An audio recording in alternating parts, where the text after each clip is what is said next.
हमारा देश किसानों का देश है। इस देश में अगर खेती किसानी करने वाले एक किसान अगर उनके सामाजिक विकास ना हो पाए, उनका आर्थिक विकास ना हो पाए, तो ये हमारे देश का दुर्भाग्य है। तो आज हम उत्तर प्रदेश की राजधानी लखनऊ से आज ऐसे किसान यूनियन से मुलाकात कराते हैं जो कि जमीनी स्तर से किसानों के बीच में काम करता है। तो आज हम एक कार्यक्रम लाए हैं, एक मुलाकात आज़ाद भारतीय किसान यूनियन लखनऊ के साथ।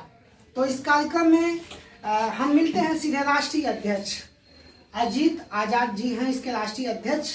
तो हम सीधे बात करते हैं कि आखिर इस यूनियन की नींव कब रखें और क्या उद्देश्य है, इन सारी बातों पर हम चर्चा करेंगे सीधे अजीत आज़ाद जी से। जी बताइए, स्वागत है हमारे इस कार्यक्रम में। जय अन्नदाता जय किसान। जी आप अपना व्यक्तिगत परिचय बताइए कि आखिर ये आप क्या करते थे और किसान यूनियन कैसे आपने डेवलप किया और क्या सोचा? देखिए, अभी तक के जो किसान यूनियन बनी थी वो सिर्फ किसानों का शोषण कर रही थी।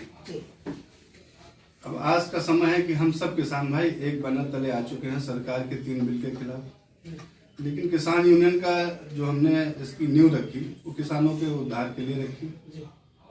किसान परेशान बहुत था, उसका सही समय पर कोई कार्य नहीं हो पाता था क्योंकि वो गरीब तबके का था।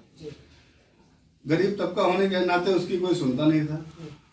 अब हमने किसानों के लिए एक अच्छी और ऊंची आवाज उठाई है। आपके दिमाग में ये कैसे आया किसान यूनियन बनाए? अब इससे पहले क्या करते थे? हम किसान पुत्र हैं और हम पहले किसानी हमारे खानदान में होती आई है, अभी भी हम लोग किसानी ही करते हैं क्योंकि हम लोग जमीन से जुड़े हैं। किसान कैसे फसल बोता है, कैसे उगाता है, उसकी सारी पीड़ा हमको पता है, इसलिए हमने संगठन का निर्माण किया। तो संगठन आपका उत्तर प्रदेश में ही के अलावा क्या बाहर भी काम करता है और किस तरीके से काम करता है? हमारा संगठन राजस्थान, छत्तीसगढ़, MP सभी जगह पूरे भारतवर्ष में हमारा संगठन फैल चुका है और वो जो भी किसानों की समस्याएं हैं वो हमारी समस्या हम समझ के काम कर रहे हैं।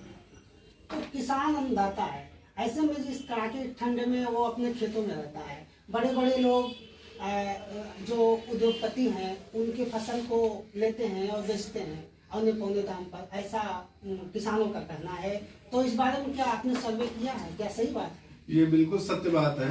जो किसान अपने खेत में एक छोटी सी भुट्टे को तैयार करता है और उसको पसेरी के भाव बेचता है, वही भुट्टा माल में जाके 200 रुपए का एक हो जाता है। अब आप कितना इस देश की विडंबना देखिए कि किसान मर रहा है पसेरी के भाव, 10 रुपए पसेरी भाव, और 200 रुपए में उद्योगपति उसको 200 रुपए का एक बेच रहा है। ये कितना दुर्भाग्य है हमारे देश का। और हमारी सरकार इसके बारे में कोई जो है नहीं सोच रही है और फिर भी प्राइवेटाइजेशन करने को ही सोच रही है। तो अजीत आज़ाद जी का कहना है कि किसान की जो मेहनत है उसे सही मुनाफा नहीं मिल पा रहा है, उद्योगपति उसका लाभ लेते हैं और बल्कि उनको गन्ने का भी सही समय पर भुगतान नहीं मिल पाता है। ऐसे में अब इस कड़ाके की ठंड में वो मेहनत तो करते हैं, उनका परिवार का पालन पोषण भी नहीं हो पाता है, वो आर्थिक रूप से भी मजबूत नहीं हो पा रहे हैं, सामाजिक रूप से भी नहीं है। तो ऐसे में हम युवा जिला अध्यक्ष हमारे बीच में हैं, किसान संगठन है। आज हम इस किसान चर्चा में आज हम बात करेंगे कि आखिर युवाओं को क्या जो है किसान के जो बच्चे हैं, आखिर युवा हैं, क्या कर रहे हैं, कैसे उनका विकास होगा, इन सारी बातों पर। तो जी इसे बहुत बहुत स्वागत है सुभाष भैया आपका कि और बहुत बहुत आज़ाद भारतीय किसान यूनियन आपको धन्यवाद देता है कि आप किसानों के साथ विभिन्न चर्चाओं में किसानों की आवाज़ अपने माध्यम से, अपने चैनल के माध्यम से, अपने पत्रकार भाइयों के माध्यम से किसानों की आवाज़ आप उठाने का कार्य करते हैं और किसानों के लिए संघर्ष करने का कार्य करते हैं। इसके लिए आपको बहुत बहुत धन्यवाद भाई। धन्यवाद आपका। हम तो चूंकि किसान पुत्र हम भी हैं, तो किसानों के देश में रहते हैं, आप ही लोगों का अन्न खाते हैं, तो जाहिर सी बात है, चाहे मीडिया हो, चाहे वो कोई भी स्तंभ हो, सभी लोग जो है इस देश के नागरिक हैं और इस लोकतंत्र का पालन करेंगे।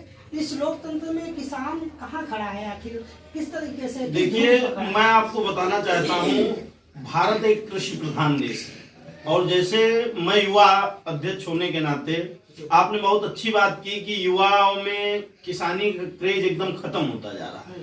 तो उसका मुख्य कारण हमारी सरकारें हैं।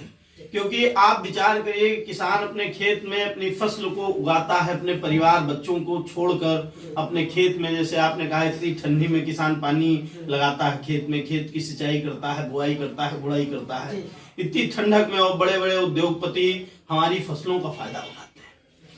अभी आप छोटा सा उदाहरण ले लीजिए, गन्ने का पेमेंट सरकार 1 साल 1.5 साल में कर रही है। विचार करिए, जब किसान अपनी फसल को तैयार करता है तो सरकार के पास कोई संसाधन किसानों की फसल को खरीदने का नहीं होता है। ये सबसे बड़ा कारण है कि किसान हमारा इसीलिए खेती से दूर हटता जा रहा है, वो लेबरी इत्यादि करने पर मजबूर हो गया है। सरकार तो कहती है कि हम उनको ऋण दिला रहे हैं, उनको संसाधन मुहैया करा दे रहे हैं, उनको जो है बीमा करा दे रहे हैं, फसल बीमा, तमाम सारी सुविधाएं। ऐसा क्या है गाँव में? अब अभी इससे पहले जब ओलावृष्टि हुई थी तो पीलीभीत का एक मामला आया था जिसमें 1 बीघे का मुआवजा 18 रुपए सरकार ने दिया था। अब आप विचार करिए कि 1 घंटे की मेहनत का भी उसने मुआवजा नहीं दिया। तो ये किसानों की एक हंसी उड़ाने का सरकारें कार्य करती हैं। किसानों को, और जो आपने बताया, जैसे हम लोगों को अभी लखीमपुर में कई मामले मेरे पास पेंडिंग पड़े हैं कि उन्होंने 15,000 रुपए का लोन लिया था भूमि विकास बैंक से, और वो लोन आज 1,50,000 रुपए की रिकवरी करने के लिए बैंक मैनेजर सब आकर किसानों को धमका रहे हैं, जिससे 7 किसान आत्महत्या कर चुके हैं। आप विचार करिए कितनी बड़ी विडंबना है। हमारा पैसा यदि सरकार के पास पड़ा रहता है तो सरकारें उस पर कोई ब्याज नहीं देती हम लोगों को, मूलधन भी 2-3 बार में वो देती हैं, सालों 1.5 साल बाद। जब हमारे यहाँ कोई कार्यक्रम होता है, बच्चों का कोई कार्यक्रम हो, बच्चों का विवाह करना हो, तो हमको खेती इत्यादि बेचनी पड़ती है। ये बहुत बड़ी हम लोगों को विडंबना है। सरकार ये 3 काले कानून लाई है, इनका कोई मतलब नहीं। सरकार को केवल 2 कानून लाने थे। एक तो ये कानून सख्त करना था कि जब किसान की फसल तैयार हो तो सरकार को अपने पास प्रबंध करने चाहिए थे खरीदने के, और दूसरा हमारी फसल का हमको उचित मूल्य मिलना चाहिए था, न्यूनतम समर्थन मूल्य को गारंटी के साथ इस पे कानून बनाना चाहिए था। लेकिन सरकार ने ऐसा नहीं किया। सरकार ने दोहरी नीति के चक्कर में किसानों को पूर्ण रूप से बेचने का कार्य किया है।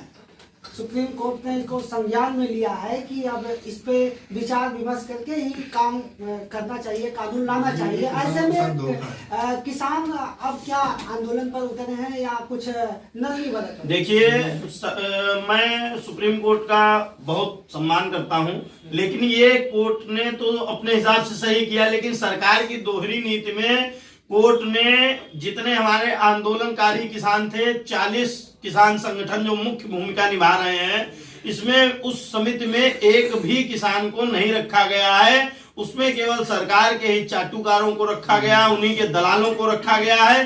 तो हम लोगों को अब सुप्रीम कोर्ट से भी कोई उम्मीद नहीं है कि वो हम लोगों का कार्य निष्पक्ष भाव से करेगी।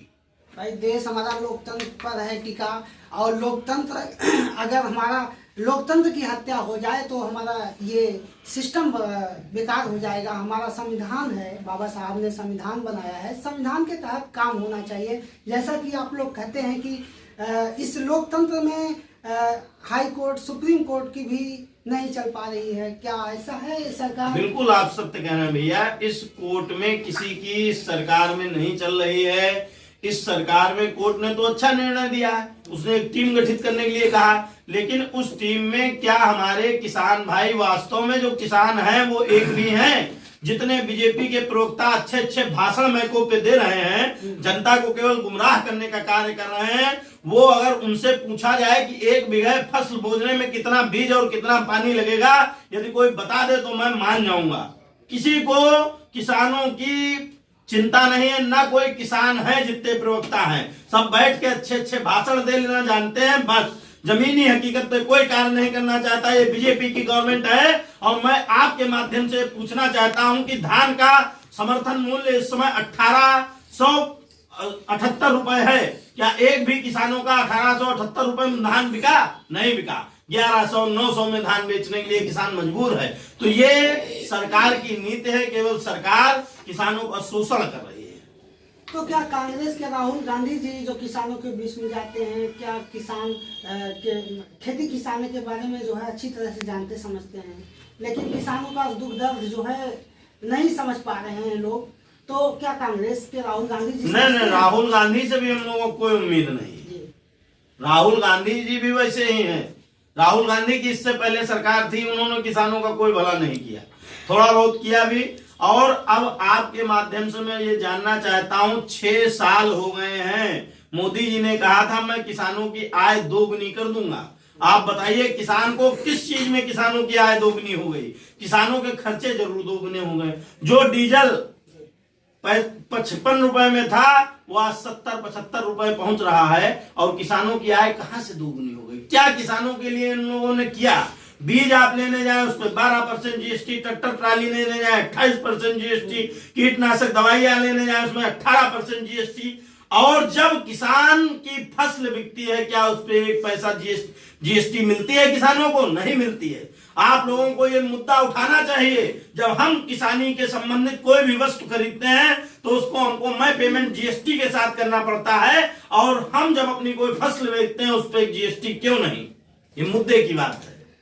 ये श्याम जी मिश्रा जी ने कहा है कि मुद्दे की बात करिए, सरकार से वार्ता करना चाहिए इन मुद्दों पर। आखिर जीएसटी किसानों के ऊपर लाद दी जा रही है, ऐसे में किसान जो है ट्राई कर रहा है। आज उसके घर का चूल्हा जो है जलना मुश्किल है, आज वो रोटी को मोहताज है।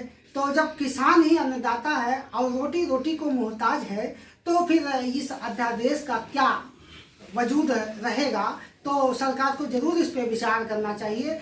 तो आज हम इस चर्चा में एक मुलाकात आज़ाद भारतीय किसान यूनियन के साथ हम चर्चा कर रहे हैं इन सारे मुद्दे पर। किसानों के जो भी मुद्दे हैं, जमीनी स्तर से लेकर कानूनी मुद्दे तक, जिसकी लड़ाई आज किसान कर रहे हैं। तो हम इस चर्चा में महिला विंग से भी बात करेंगे। किसान यूनियन में महिला विंग भी हैं, क्या उनका कहना है, महिलाएं कितनी सशक्त हैं, किसान यूनियन को लेकर कितना आगे बढ़ रही हैं, और घर के चूल्हे चौकी से उठ के वो अपनी इस आवाज़ को यूनियन के माध्यम से जन जन में पहुंचा रही हैं। तो निश्चित रूप से आपका स्वागत है हमारे इस चैनल में। और फिर आप महिला होके किसान यूनियन में आई हैं, क्या नाम है आपका? जी, मैं डॉक्टर पुष्पा चौधरी प्रदेश के उपाध्यक्ष बोल रही हूँ। मैं तो क्या किसानों के बीच में आप इस तरह से महिला होके पद लिया है, क्या सोच रखती हैं, किस तरह से किसान संगठन महिलाओं के लिए आगे बढ़ रहा है? महिलाओं के लिए, महिलाएं जो गरीब महिलाएं हैं उनको ऊपर उठाना, और जिनके पास कोई संसाधन नहीं हो उनको देखना, अगर किसी घर में कोई रोटी नहीं है तो उनको पहुंचाना, उनके घर में राशन पहुंचाना, और दूसरी बात गरीब महिलाओं की शादियां नहीं होती हैं तो सरकार तक उनको ले जाना, उनकी शादी कराना, और 50-50 हजार रुपए उनको दिलाना, मुहैया करवाना महिलाओं के लिए। महिला सशक्तिकरण कराओ, महिला सशक्तिकरण कर रही हैं, साथ ही साथ महिलाओं के उत्थान के लिए भी आप काम कर रही हैं। निश्चित रूप से महिलाओं के लिए अगर इस तरह से सोच रखती हैं तो किसान संगठन में आके, तो किसान हित में जो महिला किसान की बेटी है, शादी के अलावा शिक्षा को भी ध्यान दिया जा रहा है। महिलाओं को शिक्षा भी दिया जा रहा है। सब किसान की बेटी हैं तो क्या करिए, अब किसान को इतना आगे बढ़ने दिया नहीं जा रहा, किसान को दबाया जा रहा है, पैरों से कुचला जा रहा है। ठंड में हमारा किसान मर रहा है, और हमारे सरकार को कोई इसकी कोई था नहीं है, और वो कोई ध्यान नहीं रखते हैं। अरे किसानों की अगर 3 बात मान जाएंगे तो उनका क्या हो जाएगा? और किसान पैदा नहीं करेगा तो सरकार क्या खाएगी? गरीब लोग ऐसे मर जाएंगे। हमारा किसान मर रहा है, और कितने मर चुके हैं, उसके ऊपर कोई ध्यान नहीं दे रही सरकार। अपना बैठ के बस आराम से रोटी पानी खा रही, लेकिन हमारा किसान ठंड में मर रहा है, ठिठुर रहा है। उसके ऊपर कभी ना हाई कोर्ट ने ध्यान दिया, ना हमारी सरकार ने ध्यान दिया। सरकार तो बनी हुई है लेकिन किसानों की तरफ कोई ध्यान नहीं दे रहा है, जबकि अन्नदाता है, उसी के जरिए सारा संसार जिंदा है। मैं बस इतना ही कहना चाहती हूँ कि हमारे किसान भाइयों की तरफ ध्यान दिया जाए, और रिक्वेस्ट करती हूँ मंत्री जी से और सरकार से कि हमारे किसानों के लिए कुछ किया जाए, ताकि सब ठीक हो जाए, और सब भाई बहन हमारा किसान भी वर्क करता रहे, काम करता रहे, और उनकी बेटियां पढ़ती भी रहे। निश्चित रूप से आपने जो बात कही, आपकी भावना अच्छी है। सरकार के प्रति आपकी जो सोच है वो सही है, जा रही है, क्योंकि सरकार को चाहिए कि जो हमारा लोकतंत्र है इसमें हर एक नागरिक का अधिकार है कि भाई वो टैक्स देता है, तरह तरह से जीएसटी देता है, तो ये सरकार के ही खाते में जाता है। जनता ही सरकार को चुनती है और जनता ही सरकार है इस लोकतंत्र में। अगर सरकार सही से काम नहीं करेगी तो जनता सत्ता परिवर्तन भी कर सकती है। जनता की जो सोच है, विचारधारा है, वो अपने विचारधारा सोच के हिसाब से सरकार बदल सकती है। तो अगर सरकार को जनता के प्रति उदार नहीं बनना है या जनता के हित में कार्य नहीं करना है तो निश्चित रूप से कुछ क्रांतिकारी परिवर्तन हो सकता है। ऐसा किसान संगठनों का भी करना है। और निश्चित रूप से आप महिला हैं, आप अपना परिचय बताइए कि महिलाओं के लिए, जैसा कि उन्होंने बताया कि उनके रोजी रोटी से लेके उनका शिक्षा और उनके शादी ब्याह को लेके चिंतित रहती हैं आपके जो महिला बहन हैं। आप क्या कहना चाहेंगे? सोनी जी, आप क्या कहना चाहेंगे महिलाओं के लिए? मैं ये कहना चाह रही हूँ कि ये गलत हो रहा है किसानों के साथ में। जो भी हो रहा है, जैसे किसान सड़क पे बैठ के रात बिता रहे हैं, वैसे मोदी जी एक दिन बिता के दिखा दें। निश्चित रूप से अगर कड़ाके की ठंड में किसान इतना संघर्ष कर सकता है तो बड़े लोग जो है अगर संघर्ष करके दिखाएं तो ये बहुत बड़ी बात है। तो बताइए, किसान आखिर अन्नदाता है तो उनका अन्न जो है उन तक उनका अन्न का जो सही दाम है वो नहीं मिल पाता है। तो किसान ही देते हैं तो वो खाते हैं ना मोदी जी। अपने आप तो किसानी कर नहीं रहे हैं और किसान से ही उनको भोजन मिल रहा है और किसान को अगर परेशान कर रहे हैं तो ये तो बहुत बड़ा गलत है। जब हमारे किसान एक हो जाएंगे तो उनको भागने रास्ता नहीं मिलेगा। क्या सरकार की योजनाएं महिलाओं को सही पहुंच पा रही हैं? हाँ, पहुंच पा रही है। तो ऐसे में जो महिलाएं हैं क्या आत्मनिर्भर भारत की ओर जा रही हैं? बिल्कुल जा रहे हैं और जाएंगे। आपके संगठन के माध्यम से क्या किया जा रहा है? महिलाओं को, शिक्षित बेरोजगार हैं, उनको क्या जागरूक किया जा रहा है? सभी लोग जागरूक हो रही हैं, अपने अपने घर से निकलने का शुरुआत कर रही हैं और सब एक हो रही हैं। और हमारा किसान आज़ाद भारतीय यूनियन बहुत मजबूत हो रहा है और वहाँ तक पहुँचेगा सरकार तक। निश्चित रूप से अगर आप महिलाओं के लिए काम करेंगी तो यूनियन के माध्यम से तो ये आत्मनिर्भर भारत की ओर कदम अच्छा होगा। महिलाएं, आप महिला जिला अध्यक्ष हैं, इस नाते अगर ऐसा सोचती हैं तो ठीक है। तो हमने इस चर्चा में बात किया कि यूनियन के माध्यम से सरकार तक इनकी बात पहुंचाई जाए किसानों की। तो आज़ाद भारतीय किसान यूनियन के साथ चर्चा हमने किया, एक मुलाकात आज़ाद भारतीय किसान यूनियन के साथ ये चर्चा हुई। इस चर्चा का ये मुख्य उद्देश्य था कि किसान हित में आखिर क्या कदम उठाए जा रहे हैं, किसानों को आत्मनिर्भरता की ओर क्या सरकार कुछ कदम उठा रही है, ऐसे में किसान यूनियन आखिर क्या कर रही है देश में, इन सारे मुद्दों पर हमने बात किया। एक बार फिर आपका स्वागत है चैनल में। जी। एक आखिरी सवाल, किसान हित में देश सरकार नहीं काम कर रही है ऐसा कि आप कह रहे हैं, देश भी किसान हित में नहीं है। अब आखिरी क्वेश्चन कि आपके संगठन के माध्यम से, क्योंकि संगठन बहुत हैं, आपके संगठन के माध्यम से क्या आप कदम उठाए जाएं कि जिससे कि किसान हित में उनकी आवाज इस लोकतंत्र में सशक्त बने?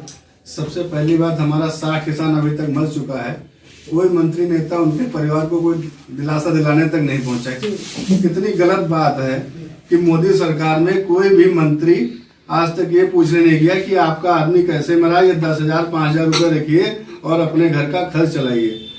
हम ये जानना चाहते हैं सरकार से कि जो 60 आदमी मरे हैं क्या इनको पेंशन देगी? उनको शहीदों का दर्जा देना चाहिए।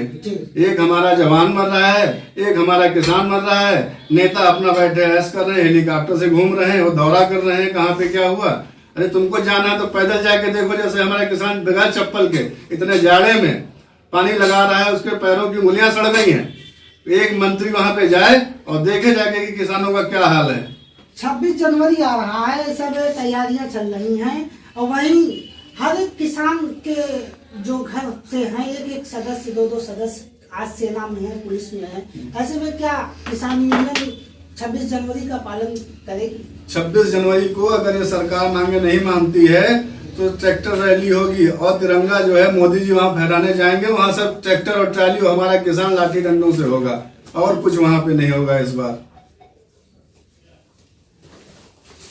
गुस्सा जायज है क्योंकि किसान हैं जो देश के अन्नदाता हैं। इस लोकतंत्र में अगर जनता की नहीं सुनी जाती है, किसानों की नहीं सुनी जाती है, तो निश्चित रूप से इनके अंदर से इस तरह के आग उबलने वाली बात आती है। और इस तरह की बात जो है, चूंकि किसान यूनियन है, देश का ये अन्नदाता है, कृषि प्रधान देश में अगर किसान इस तरह की गरीबी, भुखमरी, लाचारी में आत्महत्या कर रहा है, तो कहीं प्रदर्शन कर रहा है, उसमें वो शहीद हो जा रहा है, तो इस कड़ाके की ठंड में अगर इस तरह से किसानों के साथ देश में हो रहा है, तो निश्चित रूप से सरकार को, सुप्रीम कोर्ट को संज्ञान में लेकर इनके हक की लड़ाई में इनका साथ देना चाहिए। किसान ही अन्नदाता है, तो इस अन्नदाता की जो समस्याएं हैं उस पर ध्यान देने की जरूरत है। आई कनेक्ट न्यूज के लिए लखनऊ से मैं सुभाष निषाद।